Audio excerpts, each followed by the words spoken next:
ಚಿತ್ರದುರ್ಗದಲ್ಲಿ ಕರುನಾಡು ವಿಜಯ ಸೇನಾ ವತಿಯಿಂದ ತಮಿಳುನಾಡಿಗೆ ಕಾವೇರಿ ನೀರು ಹರಿಸದಂತೆ ಕೂಡಲೇ ನೀರು ನಿಲ್ಲಿಸಬೇಕು. ನೀರು ನಿಲ್ಲಿಸುವ ತಾಕತ್ತು ಇಲ್ಲದಿದ್ದರೆ ರಾಜೀನಾಮೆ ನೀಡಿ ಎಂದು ಸರ್ಕಾರದ ವಿರುದ್ಧ ಪ್ರತಿಭಟಿಸಿದರು.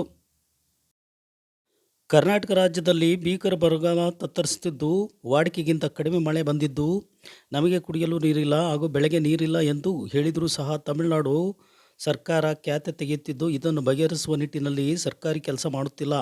ಸ್ವಾರ್ಥ ರಾಜಕಾರಣದಿಂದ ಕನ್ನಡಿಗರ ಮೇಲೆ ಅಭಿಮಾನವಾಗಲಿ ಯಾವುದೂ ಇಲ್ಲ. ಯಾವುದೇ ಸರ್ಕಾರಗಳು ಇದುವರೆಗೂ ಕಾವೇರಿ ನೀರಿನ ಬಗ್ಗೆ ಒತ್ತಡ ಏರಿ ನೀರು ಬಿಡುವುದಿಲ್ಲ ಎಂದು ಹೇಳದೆ ಇರುವುದು ನಾಚಿಕೆಗೇಡಿನ ಸಂಗತಿ ಎಂದು ಕರುನಾಡು ವಿಜಯ ಸೇನಾ ಜಿಲ್ಲಾ ಅಧ್ಯಕ್ಷ ಕೆ.ಟಿ. ಶಿವಕುಮಾರ್ ಸರ್ಕಾರದ ವಿರುದ್ಧ ಧಿಕ್ಕಾರ ಕೂಗಿ ಆಕ್ರೋಶ ವ್ಯಕ್ತಪಡಿಸಿದರು. ಕೂಡಲೇ ಕಾವೇರಿ ನೀರನ್ನು ತಮಿಳುನಾಡಿಗೆ ಬಿಡದಂತೆ ಹಾಗೂ ನಿಲ್ಲಿಸುವುದರ ಮೂಲಕ ಕರ್ನಾಟಕದ ಹಾಗೂ ಕನ್ನಡಿಗರ ಸ್ವಾಭಿಮಾನ, ನೆಲ, ಜಲ ಕಾಪಾಡಬೇಕೆಂದು ಕರುನಾಡು ವಿಜಯ ಸೇನೆ ಒತ್ತಾಯಿಸಿದೆ.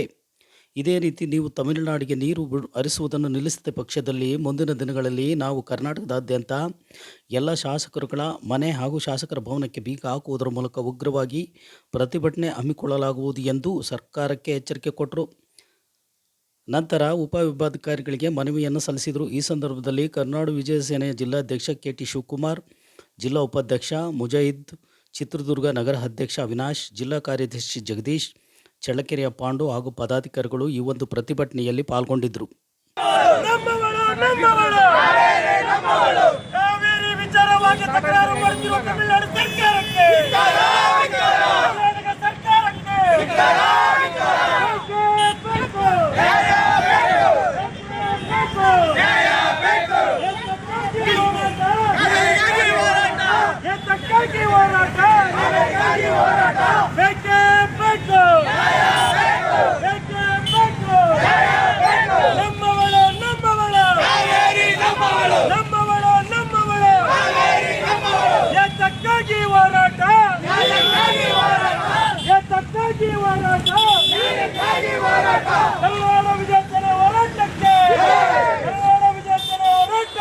ಕಾಣಿಸ್ತದೆ.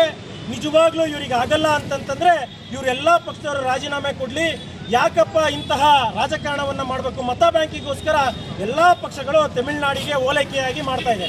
ಇವತ್ತು ಇಲ್ಲಿನ ಭಾಗದ ಜನರಿಗೆ ರೈತರು ಬೆಳೆಯಲಿಕ್ಕೆ ಕುಡಿಲಿಕ್ಕೆ ನೀರಿಲ್ಲ. ಇಲ್ಲಿ ಆಗಲೇ ಈಗೇನು ಪ್ರಕೃತಿ ವಿಕೋಪವಾಗಿ ಬರ ಎದ್ದಿದೆ ಅಂತ ಸಮಯದಲ್ಲೂ ಕೂಡ ಮುಖ್ಯಮಂತ್ರಿಗಳು ಮೌನ ವಹಿಸಿರ್ತಕ್ಕಂಥದ್ದು ಖಂಡನೀಯ. ಕರುನಾಡ ವಿಜಯ ಸೇನೆ ತೀವ್ರವಾಗಿ ಖಂಡಿಸುತ್ತೆ.